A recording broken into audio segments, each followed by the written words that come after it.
Salut la gang, c'est Yann Dovtrak. Aujourd'hui, je vais parler de comment faire de la moto au Québec. Donc, pour faire de la moto au Québec, il faut passer ses permis. Quand je dis ses permis, c'est parce qu'il y a 3 permis à suivre avant de pouvoir rouler en moto sur la route. Donc, premièrement, le premier permis qu'il faut suivre, c'est le permis théorique. Avec le permis théorique, on va pouvoir ensuite de ça avoir le permis 6R.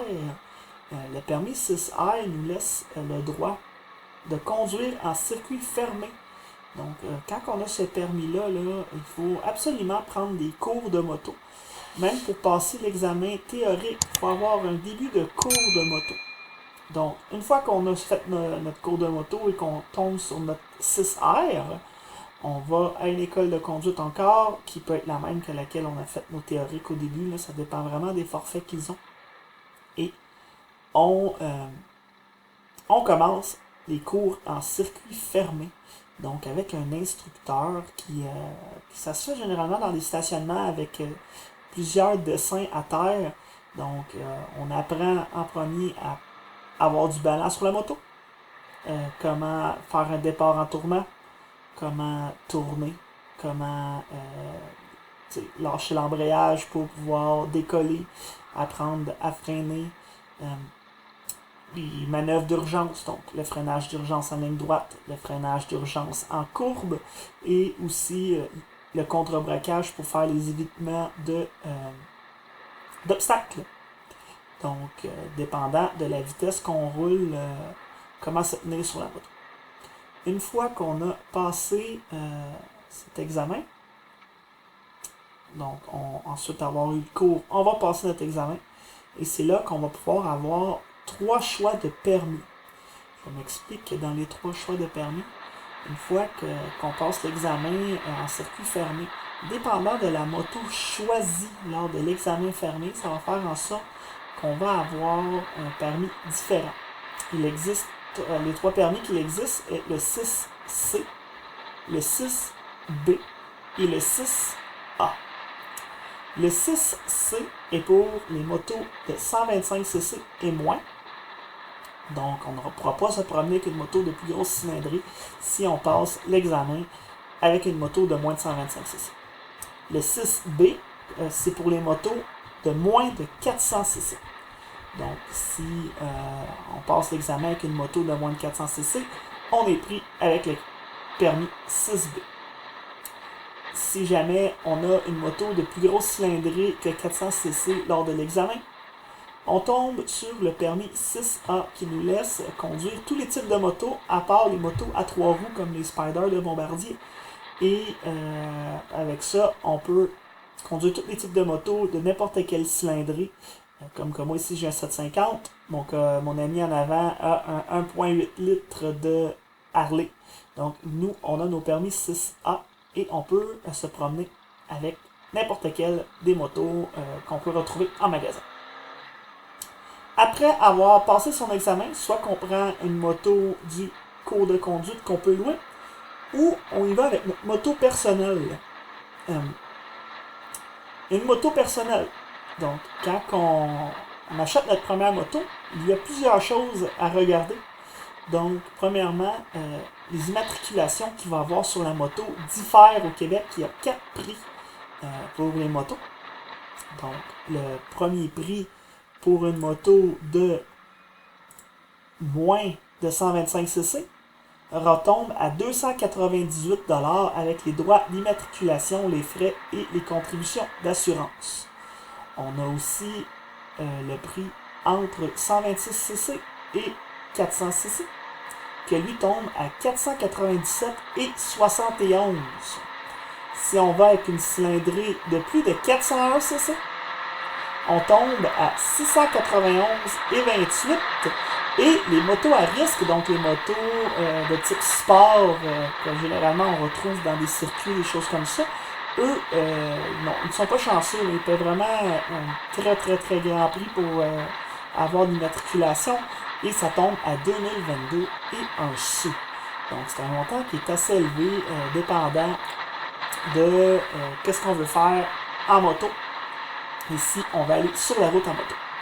Il est possible aussi d'avoir des motos hors route, mais malheureusement, comme que je dis, c'est hors route. On ne peut pas aller sur la route avec ces motos. On a juste besoin d'un permis 5, donc le permis de véhicule, pour pouvoir traverser les chemins. Quand je dis traverser les chemins, c'est quand on est en sentier, qu'on doit se déplacer d'un chemin à l'autre et que le sentier tombe sur la route. Il faut quand même avoir un permis de conduire de route. Donc le permis d'auto, généralement, est accepté à ce niveau. Par la suite, une fois qu'on a immatriculé la moto, qu'on a suivi nos cours, qu'on a nos examens au tout début, quand on roule en moto, on n'est pas titulaire d'un vrai permis. On tombe sur un permis qu'on appelle le probatoire.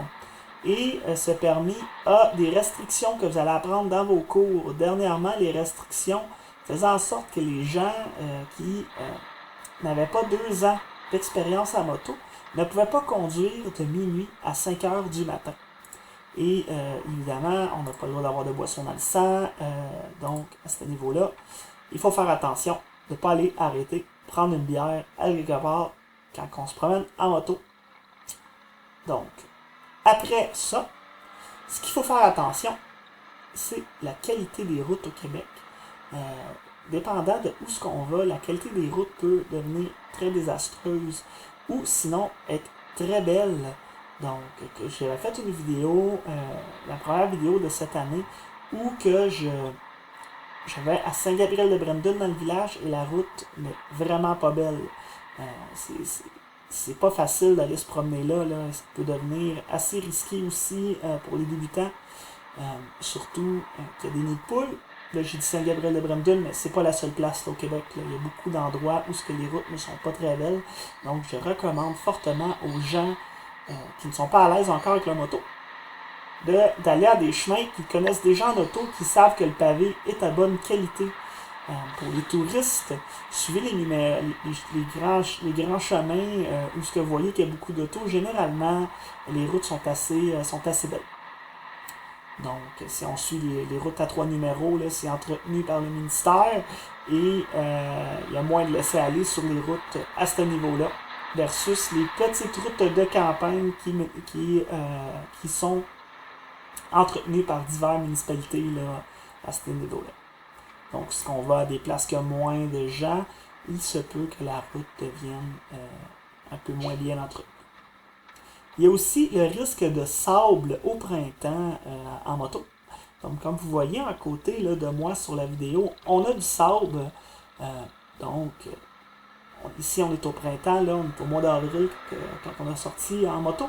Et il y a des villages qui ne passent pas le balai ou d'autres villages qui passent le balai. Donc, c'est vraiment à leur discrétion. Généralement, le balai est passé, là, mais ça dépend de la date qui passe. Donc, si jamais on sort au printemps, il faut faire attention. Parce qu'on peut arriver sur un coin de rue, avoir du sable, glisser, tomber. Par la suite, faire de la moto au Québec a des désavantages comme durant la saison d'hiver. Pas grand monde qui va se promener en moto. Là. Je sais qu'il existe des pneus d'hiver homologués, parce qu'au Québec, il faut avoir des pneus homologués hiver. Une certaine date. C'est aussi en vigueur sur les motos. Donc, il est obligatoire d'avoir des pneus homologués pour pouvoir rouler en hiver. Par contre, les routes sont assez hasardeuses au Québec en hiver. On a de la glace, on a de la neige sur les chaussées, on a aussi le sable qui est étendu comme abrasif sur les chaussées qui peut faire en sorte de temps en temps que ça peut devenir glissant en moto. Donc, je ne recommande pas de faire de la moto, même si on est bien habillé en hiver. On a aussi les contraintes de température. Les températures peuvent être changeantes d'une petite place à l'autre, dépendant des microclimats qu'on peut avoir avec les petits monts, les choses comme ça. Donc, bien regarder la météo avant de sortir en moto à ce niveau-là pour pouvoir avoir le plus de plaisir possible lorsqu'on sort. Donc, je recommande aussi de bien prendre un itinéraire planifié avant de sortir en moto.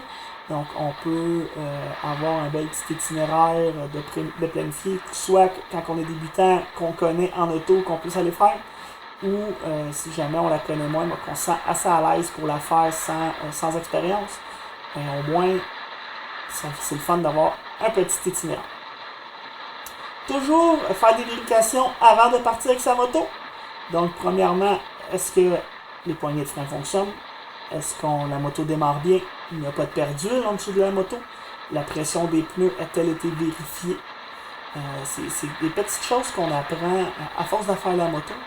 Donc, en vérifiant la pression des pneus, on s'assure d'avoir une bonne adhérence selon notre poids sur la route. Et en vérifiant les levées de frein, d'embrayage, etc., on peut s'assurer que la moto est quand même en bon état avant de partir. Pour qu'est-ce qu'il y a des pertes d'huile, des vérifications de ce niveau-là, il est toujours important de vérifier ça avant de partir pour ne pas tomber en panne. S'assurer évidemment une fois de temps en temps que tous nos clignotants fonctionnent, que notre lumière fonctionne, etc. sur la moto pour pouvoir bien s'amuser et ne pas avoir de problème à ce niveau-là. Côté casque, qu'est-ce que je recommande comme casque pour se promener?